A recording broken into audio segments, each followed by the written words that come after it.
자, 우리 마태복음 14장 10번째 시간입니다. 마태복음 14장 10번째 14장 6절로 12절까지 이제 헤로디아에 대해서 두 번째 시간인데, 딸을 이용해 자기의 불의를 숨기는 어머니의 모습을 한번 생각해 봅니다. 6절로 12절 우리 같이 봉독합니다.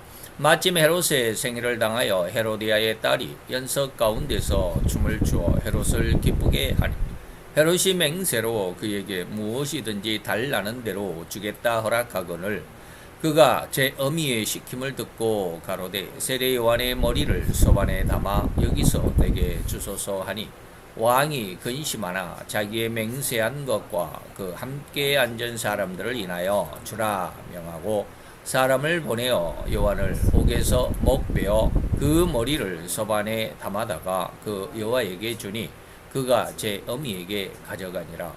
요한의 제자들이 와서 시체를 가져다가 장사하고 가서 예수께 고하니라. 아멘. 자, 오늘 두 번째 헤로디아의 헤롯의 아내 헤로디아의 그 성품의 두 번째입니다. 딸을 이용해서 자기의 불의를 숨기는 그런 인격을 가진 아주 좀 너무 곤란하니 흉악한 그런 어떤 그 생태, 그런 습성을 한번 보도록 하겠습니다. 저희 스승 목사님이 이러한 간증을 한번 하신 적이 있습니다. 빈민굴에서 있었던 아주 우리가 그 유교를 막 지나고 나가지고 굉장히 온 나라가 황폐화되고 온 백성이 완전히 그냥 뭐 거짓골을 면치 못하는 사람이 거의 절반 이상이었다고 그러죠. 자, 그때입니다. 그때 저희 스승 목사님이 빈민굴에서 8명인가 7명인가 8명을 데리고 목회를 시작했다고 그러던데요. 어느 날 한 집에서 이제 신방을 하다가 보니까 아버지가 13살 먹은 딸을 회초리로 때리면서 나무라고 있었답니다. 옆집의 아무개는 12살인데 고무신 12켤레를 훔쳐왔다는데, 너는 13살이나 먹었으면서 고작 그래 고무신 10켤레밖에 못 훔쳤느냐라고 그렇게 막 혼을 냈답니다. 그랬더니 딸이 대답합니다. 아버지 잘못했어요. 다음부터는 안 그럴게요. 다음에는 더 많이 훔쳐올게요 하는 그런 대화가 들려와서 참으로 마음이 찢어지는 그런 아픔을 느꼈다라고 이렇게 한번 말씀하셨어요. 그래서 우리는 그 왕초라는 영화 그 단어도 알죠. 또 그 말이, 이 왕초라는 말의 의미가 어디서 나왔는지도 잘 알고 있습니다. 곧 옛날 북한의 김일성이가 1950년 6월 25일 무력으로 남침을 감행한 후에, 물론 이제 그 이전부터도 왕초라는 말이 있었지만, 그 전쟁 후에 온 국토가 거의 황폐화되어 버린 그런 상황, 또한 전쟁으로 부모를 잃어버린 수없이 많은 자립이 불가능했던 어린아이들이 사회의 문제로 남게 되죠. 전쟁이 되면 그렇습니다. 엄마 아빠 좀 건강하고 활발하게 움직일 수 있는 사람은 다 전쟁에 끌려가서 그냥 죽거나 부상을 당하고 그러죠. 그래서 어린아이들만 남아서 사회 문제가 되죠.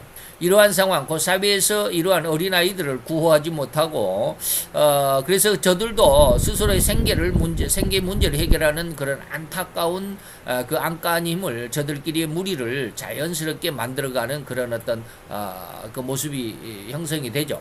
그리고 그러한 무리의 우두머리가 절대로 이제 그 사람들의 어떤 조직에서는 우두머리가 필요했죠. 그래서 그 우두머리를 우리는 왕초라고 부르게 되었습니다. 그런데 이러한 이면을 들여다보는 것으로 끝이 아닙니다. 그 우두머리인 왕초는 휘하에 많은 시체말로 하면 이제 거지 이제 때가 되는 거죠. 거지들이나 넝마주의.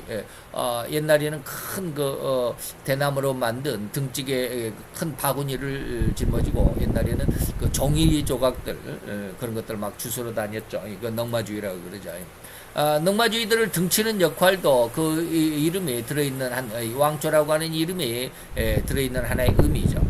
다시 말하면 자기 권력의 범위 안에 들어있는 자들을 이용해가지고 자기의 많은 유익이나 이득을 얻고자 하는 그런 강하고 흉악한 이름이 바로 왕초다라고 하는 그런 뜻입니다. 이러한 상황을 또 다른 말로 표현을 한다면 그는 왕초지만 기생충 인생이다라고 해야만 합니다. 남의 고혈을 빨아서 자기의 건강, 자기의 유익을 삼는다라는 그런 의미의 기생충이라고 할 수 있겠죠.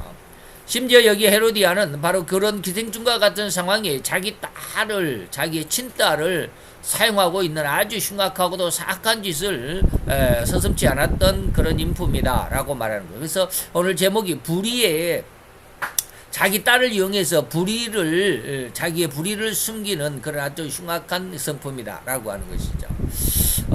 자기의 불륜과 악행을 지적하는 세례 요한을 증오하는 그 마음의 표현을 친딸이던 살로메, 물론 성경에는 이 살로메라는 이름이 없습니다. 헤로디아의 이름은 있지만 그 딸의 이름은 나오지 않습니다. 그러나 이제 그 전설에 또 우리가 그 유대의 역사를 기록한 그건 누굽니까? 그 갑자기 얼른 생각이 안 나네. 유대의 아주 요세푸스라고 하는 그의 기록에 보면 살로메라고 기록이 돼 있다고 그래요. 그래서 이 살로메, 자기의 친딸 살로메를 이용해 가지고 자기의 원한을, 자기의 증오를 풀어내는 사악한 성품이 바로 헤로디아의 하나의 성품이었다라고 이렇게 말할 수 있습니다. 이렇게 사악하고 흉악한 일을 단지 나 자신과는 거리가 먼 곳에서만 일어나는 것이 아니고 바로 우리 주변에, 바로 우리 지금 현실을 살아가는 바로 저희 주변에, 또 여러분들 주변이 심심찮게 일어나고 있는 현실이고, 더욱이 우리 자신 속에도 이러한 의도와 내면이, 이런 흉악한 의도와 내면, 내 유익과 내 야망을 위해서 내 옆 사람을 그저 하나의 그 불쏘시개 정도로 재료로 도구로 삼는, 그리고 그에게 어떠한 어려움이 다닥친다 할지라도 외면하는 이러한 모습들, 이러한 흉악한 내면이 숨어 있는지 살살이 살펴서 도려내는 회개의 은혜가 절대로 있어야만 하겠죠. 우리가 살아가고 있는 2023년 11월, 그러니까 벌써 7개월, 8개월 전에 제가 이 원고를 써놨어요. 그래서 작년 11월, 지금 현재도 마찬가지예요. 계속 그 상황이 지금까지 이어져 오니까, 이때 당시에는 이 사람의 주변에서 5명이 목숨을 끊고, 5명, 그러니까 4명이 목숨을 끊고 한 사람은 지병으로 죽었다고 그러고, 지금 현재 한 사람이 더 늘어났죠. 지난주에 한 사람이 더 죽었습니다. 그래서 6명. 2023년 11월 현재 이 나라 자유대한민국의 정치적인 상황에서도 너무나도 훤히 들여다볼 수 있는 그런 상황이죠. 자기 이권을 위해서인 말이죠. 자기 이권을 위해서 옆 사람을 아주 파리 목숨처럼 이용하는. 이는 절대로 저 필자인 백학년 목사의 개인적인 사견이라고 할 수 있지만, 수없이 많은 사람이 저의 이러한 의견에 전혀 반대하지 않을 것이라고 믿습니다. 다시 말하면 민땡당이 이땡명 대표의 일이 바로 그러한 자기 유익을 위해서 주변 사람들을 실컷 이용하고, 이용 가치가 없어지면 과감하게 정리하고 정리되게 되어서 그 사람들은 열심히 충성하고 피해만 남게 되는 이러한 상황들이 있습니다. 방금 말씀드렸던 그런 생명을 달리했던, 지금은 이제 6명이 됐습니다. 지난 주간에 한 사람이 더 죽었어요. 무슨 한국 일본가 거기 부장 간부급 그 직원이었는데 뇌물을 받았다라고 해가지고 그 수사를 받다가 스스로 목숨을 끊고 말았습니다. 그래서 6번째 이제 주변에 있는 사람, 대장동 관련해서 그 뇌물을 받았다 해가지고. 자, 국민의 세금으로 도정을 살피는데 사용하라는 법적인 사용금, 일마 팔공비일 수도 있지만 이것이 이제 법인카드죠. 경기도에서는 무슨 명목인지는 모르겠지만 이를 처리하는 방법이 바로 법인카드였습니다. 법인카드, 공적인 판공비를 사용할 수 있는 이제 카드죠. 옛날에는 다 현금으로 했죠. 요즘엔 전부 다 카드죠. 그래서 우리는 법인카드를 법카라고 이렇게 말합니다. 그런 법카를 이용해서 오로지 자기 유익만을 위한 개인용품을 사오도록 한다든지, 개인 식사비, 딸기를 사라, 바나나를 사라, 무슨 샌드위치를 사라, 이런 것들. 그리고 휘하의 공무원을 자기 비서처럼 멀리 이웃 도시로 출장까지 경기도인데 서울까지 보내가지고 말이죠. 일제 샴푸를 사오도록 한다든지, 이런 등등, 이런 것들. 자기 유익을 위해서 말이죠. 자기 야망을 위해서. 이러한 수없이 많은 의혹이 이땡명이라는 이름이 주변에서 떠나지 않고 있습니다. 지금 뉴스 보면 난리법석입니다. 이렇듯 자기 야망과 욕망을 위해 주변 사람들을 이용하는 그런 악한 심성, 그것도 자기의 친딸까지라도 이 흉악한 자기의 야망을 위해 사용하는 너무나도 흉측한 심성의 여인이 바로 이 헤로디아입니다.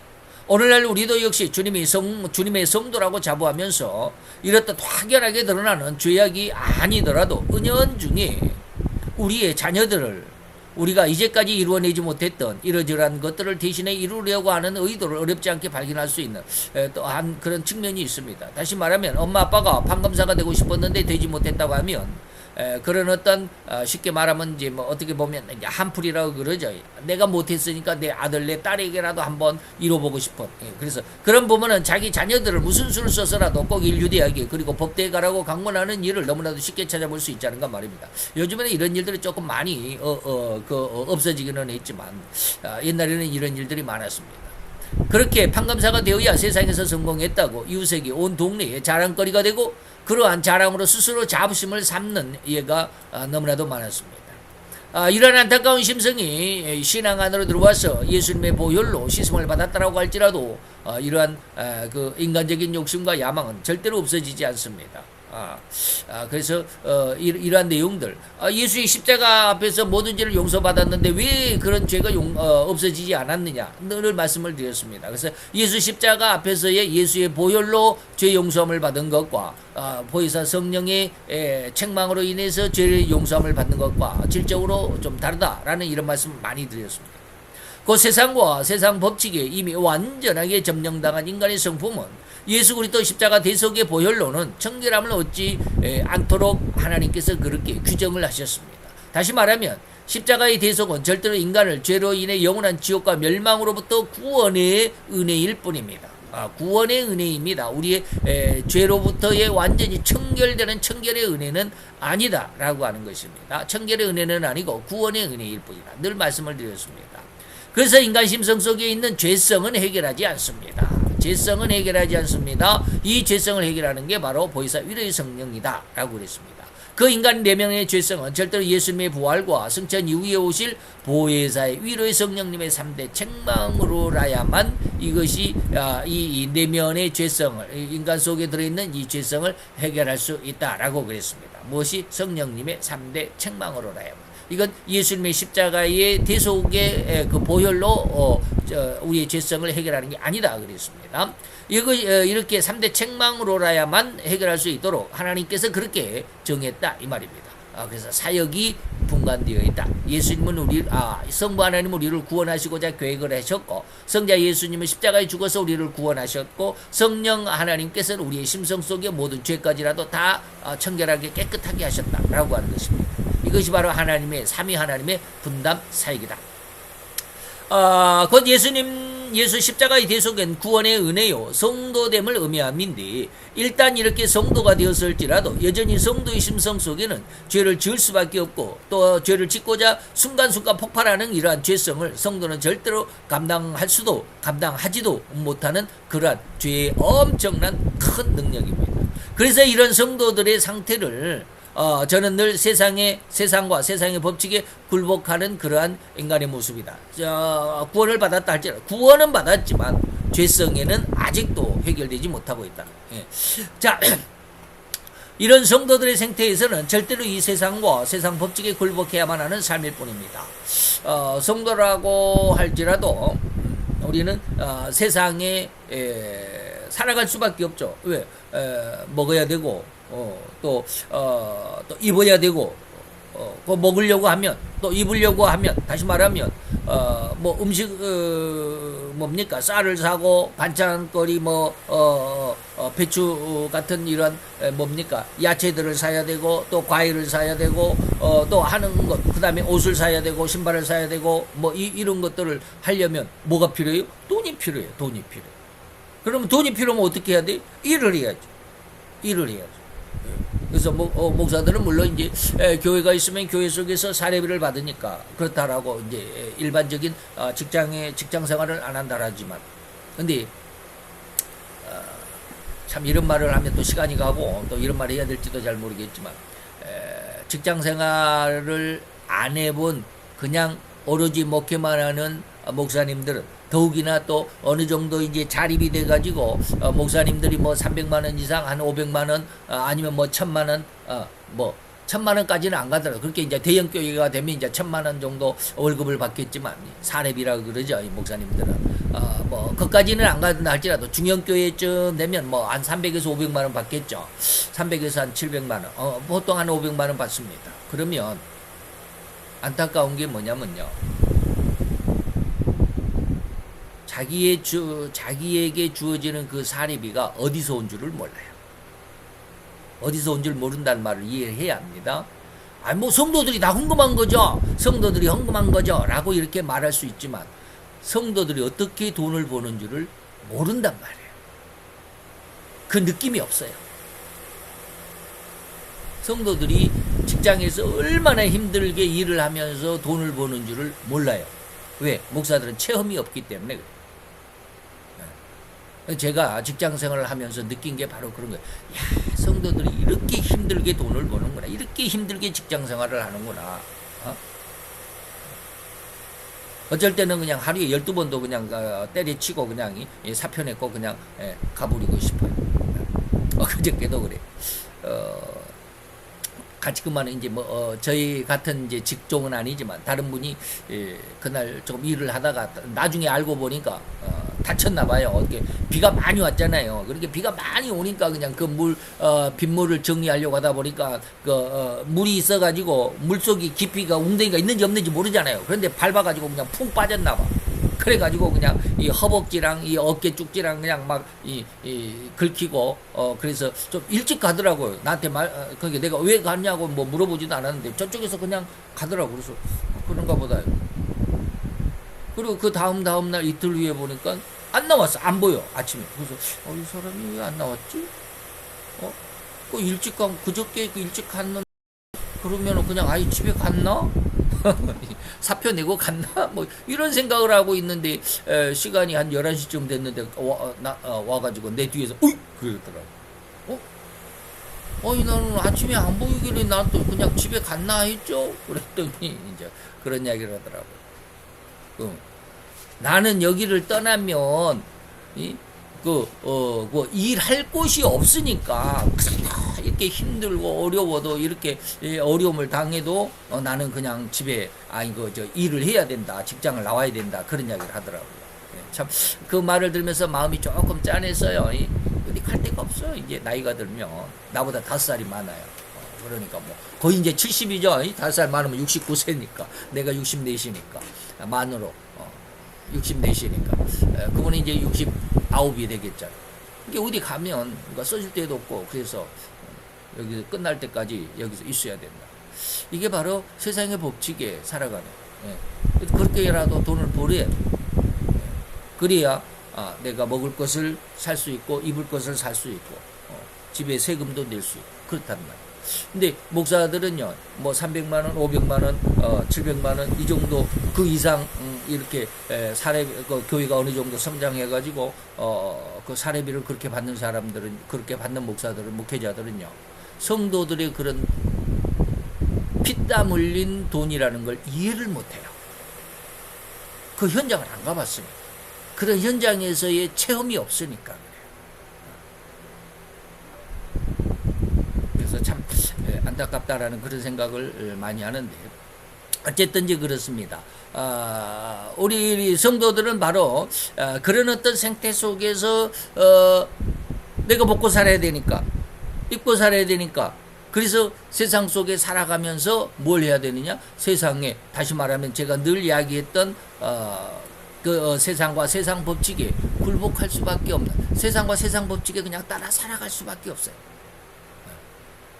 정말로 뭐 아무리 신앙이 좋다고 그래도 세상을 등지고 세상을 떠나서 오로지 하나님만으로 산다 라고 그렇게 주장하는 사람이 있다면 저는 웃을 것 같아요. 제가 그냥 그 면박에다 대고 그냥 면박을 줄 수는 없지만 그 얼굴 앞에서 면박을 줄 수는 없지만 아직은 세상을 다시 말하면 마귀의 그 흉계를 몰랐다. 그래서 사대교회에 대해서 하나님이 그러셨나요? 네가 사단의 깊은 뜻을 네가 모르고 있다. 사단이 어떻게 세상을 장악하고 있고 어떻게 신앙인들에 대해서 어떻게 신앙을 공격하고 그리고 신앙인들이 어떻게 공격을 받아 그 사단의 공격을 받아서 이 신앙이 잘못된 것이 어떠한 것인지도 모르고 있다. 그것이 바로 사단이 깊은 곳이에요. 마귀의 깊은 그런 흉계를 모르니까 그저 자기 신앙이 옳다라고만, 자기 신앙이 정말 잘 된 것이라고만, 하나님이 나를 기뻐하실 것이고 나는 하나님 앞에 영광이 될 것이라고만 생각하고 있죠. 바로 이러한 모습이 바로 우리 속에 들어있는 죄성의 근원입니다. 바로 그리고 이것이 바로 성도들의 구원받은 성도들이지만 절대로 이 세상과 세상 법칙에 굴복해야만 하는 그런 삶이라는 것 여러분들이 한번 느껴보실 수 있고, 그리고 거기에 대해서 발버둥 칠 수 있어야 합니다. 그걸 벗어날 수 있기를. 그게 바로 이제 보혜사 위로의 성령의 책망의 모습인데, 그런 어떤 책망의 모습 안에서 있으면 그 책망을 받으면 어떤 모습이 될까 여러분들이 많이 기도해 보시기 바랍니다. 근데 기도만 해갖고는 이게 잘 뭐라 그럴까 하나님이 깨닫게 해주진 않아요. 왜 그러냐면 체험이 없기 때문에, 체험을 못하기 때문에 그래요. 성령의 애통, 다시 말하면 성령의 세례, 그리고 보혜사 위로의 성령님의 3대 책망의 결과가 어떤 모습이랄까, 이 체험을 안 해보니까, 저도 아직 체험이 없으니까 이런 말을 하는지도 모르겠지만, 그러나 이것저것에서 그렇게 살아간 사람들의 삶의 모습을 하나님께서 가끔 가다가 이렇게 느끼게 하십니다. 이게 바로 그런 삶이다라고 느끼게 해주셔요. 그래서 그렇게 살아야겠다, 그렇게 돼야 되겠다라고 하지만 안 돼요. 아직까지는. 아직까지는. 그래서 이러한 것을 사도 바울조차도 심각하게 고통스러운 마음으로 호소했습니다. 이게 바로 뭐라고 그래요? 바로 마태 7장 24절에 오라 나는 공고한 사람이다 라고 말해요. 왜? 그 위에 21절부터 있는데 21절은 놔두고 22절부터 보면 내 속에 내 속 사람, 다시 말하면 내 믿음은 하나님 법을 즐거워해. 근데 23절에 가보니까 그럼에도 불구하고 내 마음은 하나님을 즐거워하지만 내 지체는 뭐요? 또 다른 그 법이 있어가, 내 지체의 법이 있어가지고 내 마음의 그 하나님의 법, 믿음과 싸워서 내 지체 속에 있는 죄의 법, 이 내 지체 속에 있는 죄의 법, 다시 말하면 세상과 세상의 법칙에 굴복할 수밖에 없는 그런 삶을 살도록 해. 나는 그렇게 살아요.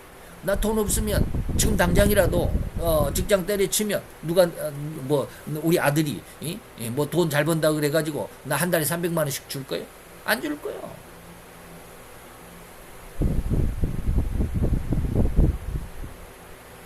근데 지난번에 다쳐가지고 병원에 입원해가지고 다친 거 다쳤을 때인가? 발 다쳤을 때 아마 그랬을 거예요. 발 다쳤을 때. 그때 물론 제가 이제 어떻게 루트를 다 알아볼 수가 없으니까 어떻게 소식을 들어가지고 우리 집사람 사모에게 동사무소 가서 좀 그 도와줄 수 있는지 좀 알아봐라 해가지고 동사무소에서 600만 원을 치료비를 600만 원을 대신 내줬어요. 그리고 내가 이제 198만 원인가? 그 200만 원을 내고, 그러니까 800만 원 나왔죠. 다리 다쳤을 때, 발가락 다쳤을 때 800만 원 나왔는데, 다행히 이제 나라에서 그 의료공단에서인가 뭔가 해가지고 600만 원 대줘가지고 내가 200만 원, 197만 원인가 얼마인가 자우지간 냈고 나오기는 했는데, 그때 우리 아들이 그냥 막 뭐라고 그러더라고. 근데 그런 것을 아직 하기 전에 이제 돈이 어느 정도 많이 나오겠다라는 것만 했을 때 우리 아들이 돈 그거 치료비 어떻게 할 거냐고 막 그래가지고 그때 당시에 좀 서운하긴 했어요, 마음에. 그때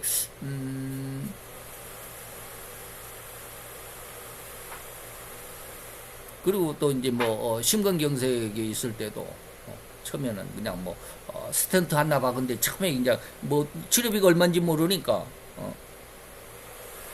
얼마인지 모르는데 이제 치료비가 걱정이잖아요. 스텐트 하나 박았는데. 근데 이제 우리 친구 목사님은 친구 목사님 어머니가 스텐트 하나 박았는데 옛날에 박았는데 그때는 1,500만 원이었다. 이게 이제 덜컹 겁이 나죠. 그때 당시 제가 한 600만 원인가 있었어요. 500 몇십만 원, 600만 원이 안 되게 좀 있었어요. 이제 그렇게 나오니까 이제 겁이 덜컥 나죠. 돈이 어디가 있어? 1,500만 원이, 500만 원, 600만 원밖에 없는데 달달 긁어봐야 600만 원인데.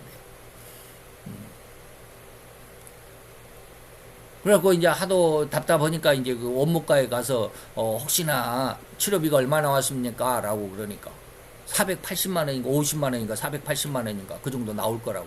그러니까 마음이 푹 내. 1,500만 원이었다가 480만 원이라고 그러면 내가 지금 500 한 몇십만 원 있으니까 아 그거도 되겠다.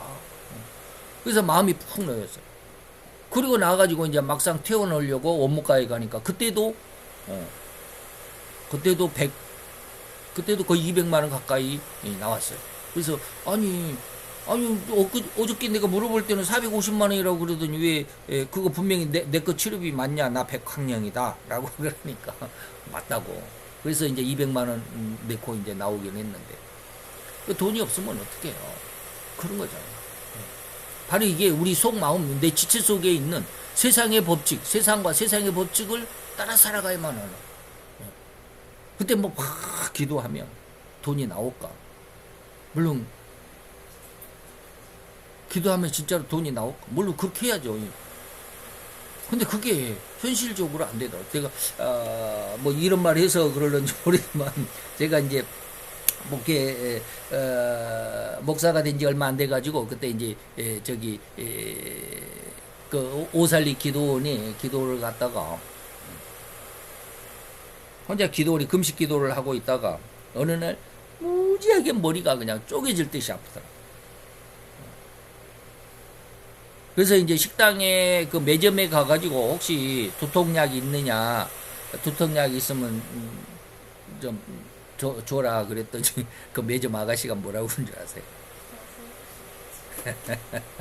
제가 그 이야기 듣고 깜짝 놀래. 아, 두통약은 없어요. 그러면서 기도하세요. 기도해갖고 이 두통이 낫겠냐? 물론 기도해갖고 나서야죠. 그만큼 신령해야 되는데. 이 목사가 믿음이 없는지 기도에 능력이 없는 것인지는 모르지만 기도해갖고는 안 낫더라. 그만큼 그것을 이겨낼 수 있어야 되는데 그 정도 실력이 안 돼. 그 정도 능력이, 그 정도 믿음이 안 돼요.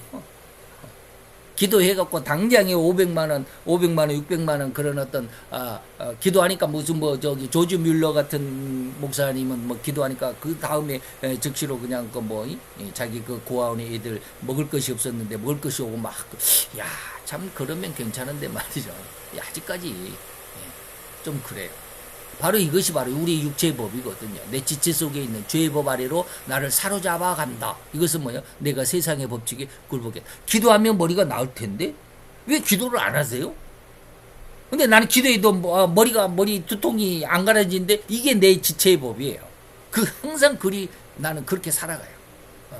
기도하니까 지금 내일 당장 병원에서 퇴원해야 되고 한 500만 원, 600만 원이 필요한데 병원 치료비가 오늘 지금 기도한다고 해서 내일 아침에 그게 돈이 오겠냐? 이게 안 믿어지. 이게 바로 뭐예요? 내 지체 속에 있는 죄의 법 아래로 내가 떨어져. 나는 그렇게 살아가고 있어 이거예요. 이게 바로 뭐예요? 오늘 사도 바울은 오라 그래서 나는 공부한 사람이다. 나는 믿음이 있다라고 하지만 현실적으로는 뭐예요? 현실의 법, 내 죄의 법, 내 마음의 법, 육체의 법, 세상의 법. 세상은 이렇게 해야만 살아가니까, 세상은 돈이 있어야만 살아가니까, 먹을 것을 사고 입을 것을 살 수 있으니까 그 속으로 살아갈 수밖에 없는 이것의 모습이에요. 정말로 진정한 성령의 사람이라면 뭐예요? 제가 선다싱의 일기 속에서 선다싱의 그 기록 속에서 히말라야 눈꽃인가요? 거기에 설산 히말라야의 그 어느 동굴에 그 누굽니까? 성 프란시스의 제자. 400년 한 500년 전의 사람이죠. 성 프란시스의 제자가 아직도 살아계신 400년이 지났는데 그분을 썬다싱이 만났다고 그러잖아요.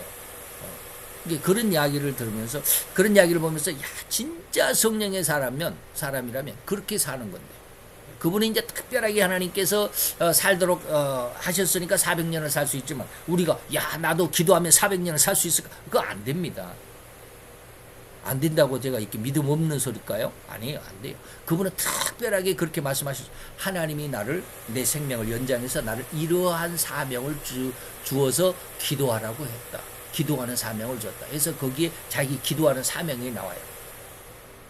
그래서 내가 기도하면 쉽게 말하면 한국의 백학령이가 오늘 2024년 7월 오늘 7일인가요? 오늘 7월 7일 날 뭐 기도하고 뭐 예배하고 설교하는데 내가 가서 한번 봐라 그러면 그분은 히말라야의 그 어느 산골 그 동굴 속에 있지만 나를 내 영에 가까이 올 수도 있고 옆에 올 수도 있고 그러면서 그렇게 어떻게 도와줘라 어떻게 해라 뭐 이런 것들을 기도하면서 하나님 앞에 또 응답을 받고 그 세계 방방곡곡을 돌아다니면서 그렇게 영적인 어떤 힘을 주는 그런 사역을 지금도 하고 있다라고 이렇게 말씀하셔요. 진짜 영성인 사람이라면 그런 모습 안에서 아니면 썬더싱의 모습 안에서 그런 모습으로 살아가야 돼. 세상에 근심 걱정이 없어요. 근데 그런 근심 걱정이 있으니까 오늘 사도 바울은 뭐요? 내 지체 속에 죄의 법 아래로 내가 끌려가고 그래서 나는 공고한 사람일 뿐이야. 나는 공고한 사람이다. 이러한 사망의 몸에서 누가 나를 건져낼 수 있으랴 라고 외치는 그런 고통이다 이 말입니다. 이러한 육체의 법, 죄의 법의 이 강력함은 거의 모든 성도의 마음, 거의라는 말을 빼야 될지 모든 성도의 마음에 자리 잡고 있습니다. 그래도 그러면서도 없는 척, 가장 신앙적인 척, 성도 자신을 속이고 있는 것이 바로 죄성입니다. 그 자기 자녀들을 세상에서 더욱 큰 영광과 명예와 성공을 기원하기만 합니다. 남들에게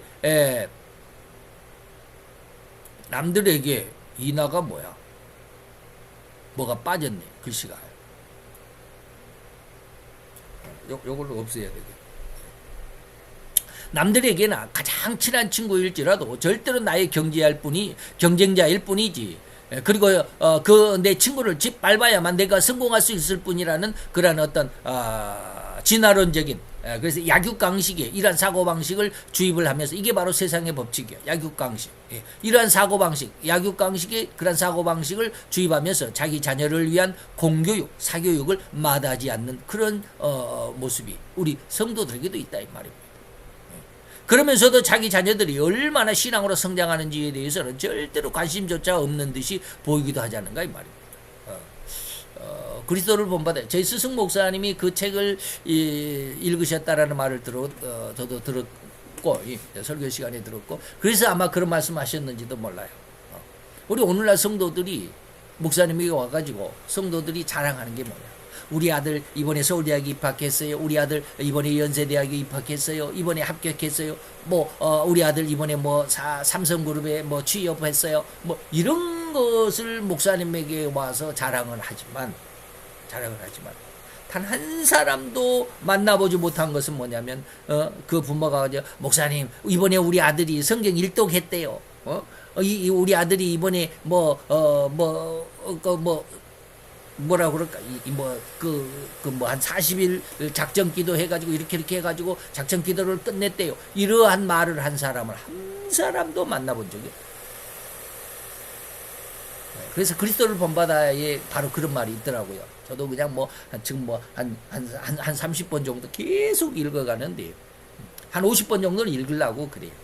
그래야 뭐가 좀 들어오지. 한 20번 정도 읽어보니까 그때 이제 다 들리는 게 뭐냐면 바로 이런 말입니다. 너희들이 세상에서는 얼마나 많은 것들을 추구하느냐.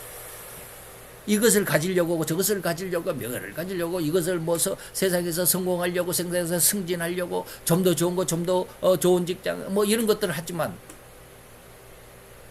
너희들이 얼마나 성경을 많이 읽었고 너희 속에 심령이 얼마나 가난해졌고 너희들이 심령이 얼마나 깨끗해졌고 얼마나 기도해서 하나님의 은혜를 받았고 이런 것을 이야기한 적은 없지 않느냐. 그리스도를 본받아서 그런 내용이 있어요. 바로 이겁니다. 우리 자녀들이 세상에서 얼마나 훌륭하게 성공했는지를 자랑하지만 얼마나 신앙으로 성장하였는지에 대해서는 전혀 관심조차 없어요. 그런 걸 이야기한 사람이 거의 없어요. 하나님은 우리에게 주신 자녀들이 절대로 우리 부모의 소유물이라고 하지 않았습니다. 그리고 그들의 교육은 오로지 하나님을 중심으로 한 교육이어야 한다라고 강조하시기도 했습니다. 그래서 저도 안타까운 게 이거예요. 우리는 우리 자녀들을 위해서 얼마나 부모들이 아주 그냥 노심초사 근심 걱정이죠. 근데 저도 그런 말씀을 한번 드린 적이 있습니다. 제가 이제 그 암을 하나님께서 치유하신 그때 그때라고 그랬습니다. 하나님이 금요일 날인가 16년 제가 하나님께서 내가 너를 지키고 내가 너를 보호하겠다라는 말씀을 주신 것이 주일날 새벽 기도였습니다. 그러니까 금요일이나 토요일 그 전에 하루나 이틀 전에 하나님이 그런 말씀을 먼저 주셨습니다. 네가 낳았다고 그래서 네 아들이고 네 딸이냐, 내가 다 양육하는 게 아니냐 라는 말씀을 주셨다고 했습니다. 그리고 나서 그 다음 날인가 그 다음 날인가 내가 너를 지키고 내가 너를 보호하리라.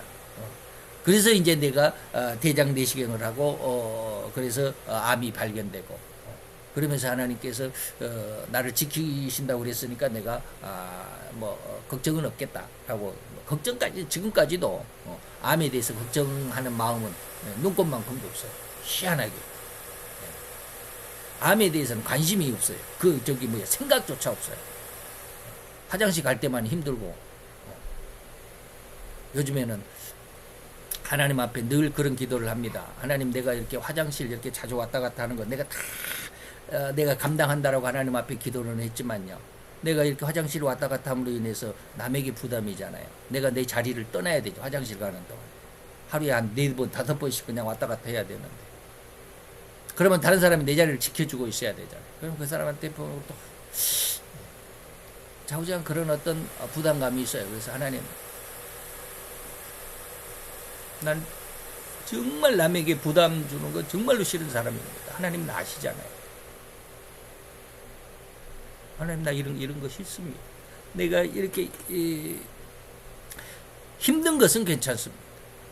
힘든 것은 내가 감당하기로 했으니까, 내가 하나님 앞에 소원한 것이고 기도한 것이니까 아무 상관없습니다. 그런데 내가 그렇게 함으로 인해서 옆 사람에게 부담이 됩니다. 그런 것은 있지만 우리 자녀들 그건 그렇고, 우리 자녀들에 대해서도 제가 근심 걱정을 놓은 게 바로 하나님이 그때 주신 거예요. 네가 낳았다고 그래서 네 아들이고 네 딸이냐, 내가 다 양육하는 게 아니야.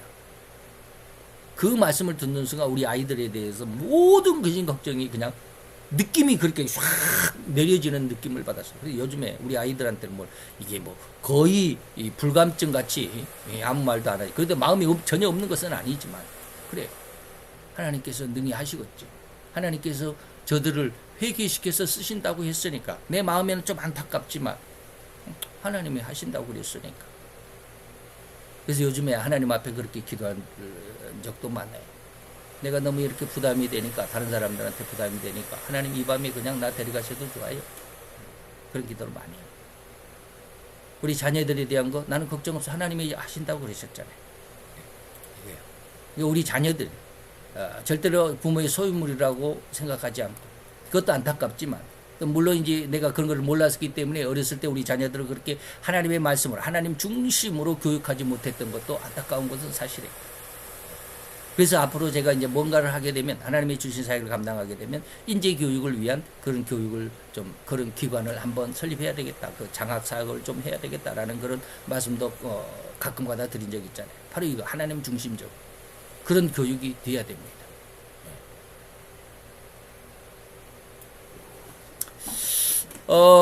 자우지간 욥기서 41장 11절, 신명기 4장 10절. 내가 그들에게 내 말을 들려서 그들로 세상에 사는 날 동안 나 여호와를 경외함을 배우게 하며 그 자녀에게 가르치게 한다라고 하는 게 하나님의 말씀입니다. 그래서 우리가 그러잖아요. 신명기 6장으로 넘어가 보면 뭐라고 그러잖아요. 너의 자녀를 부지런히 가르치고 집에 앉았을 때든지 길에 행할 때든지 누웠을 때든지 일어날 때든지 이 말씀을 강론하라. 하나님의 말씀을 잘 가르쳐 주어라 라고 하신 말씀이잖아요. 오늘날의 사람들, 더구나 성도들조차도 자기 자녀들이 죄를 떠난, 그리고 영생의 길로 이르도록 하지는 않으면서 오히려 자식들을 악행, 그리고 영생과 영원한 세상과 천국과는 너무나도 동떨어진 그런 삶과 생활에 밀어놓고는 자기의 자랑으로 이용하고 있다는 것을 부인할 수가 없습니다. 자기 자랑, 우리 아들은 이렇게 생겼어. 그래서 이 썩을 세상에 자녀들을 밀어놓고 그래도 잘 살고 있다고 손뼉을 치면서 허무한 것을 위해 자녀들을 이용하고 있으니, 이런 사람들이 어찌 헤로디아보다 나았다라고 할 수 있겠는가 이 말입니다. 이처럼 헤롯의 내조자라고 할 수 있었던 이 헤로디아에게는 진정 왕을 도와서 나라를 잘 살 수 있는 나라로 만들어야 함에도 불구하고 자기의 죄를 감추기 위해서 죄를 저질렀던 것이고, 그리고 의인을 증오했고 자기 야욕을 위해서 딸까지라도 이용하고 있었던 그런 심성의 여인이었다라는 그런 성품, 이런 것을 살펴보면서 성도라고 하는 우리 자신의 심성까지 더욱 잘 들여다볼 수 있기를 원하여 이렇게 권면의 말씀을 드리는 겁니다. 오늘 좀 많은 말씀을 했지만 좌우지간 오늘 우리들의 심성 잘 한번 하나님의 말씀에 빗대어 보고 하나님과 함께 성장할 수 있는 귀한 은혜가 더 풍성해졌으면 좋겠습니다. 기도합시다. 할렐루야. 주님, 오늘도 여호와의 귀한 은혜와 은총을 감사드리나이다. 주의 영광 앞에 있는 아버지의 어리석고 약한 저들, 진실로 세상 속에서 즐거워하며 기뻐하며 찬양할지라도 하나님의 영광을 기뻐하며 즐거워하며 찬양하지 못했던 안타까움 속에 있지 않습니까? 오늘 이러한 모습들, 오히려 세상을 즐거워했던 모습을 사도 바울은 오라 나는 공부한 사람이라고 자책하며 하나님 앞에 통곡하며 애통해 했던 그 안타까운 모습을 우리로 경험하게 하시고 우리로 체험하게 하시고, 우리 심성 속에서도 우리 심성이 하나님을 향한 것보다는 세상 속에 있음을 더 즐거워했던 안타까운 모습을 발견할 수 있도록 이 모든 것을 내려놓을 수 있는 귀한 은혜와 은총 가운데로 아버지 우리를 인도해 주옵소서. 오로지 하나님의 영광만을 위해서 살아갈 수 있는 저들의 모습으로 하나하나 성장해가며 한 걸음 한 걸음 더 성장해가며 주의 영광을 향하여 나가는 저들의 발걸음에 힘을 얻게 하여 주시옵소서. 예수 그리스도의 이름으로 감사와 기도드려서 옵나이다. 아멘.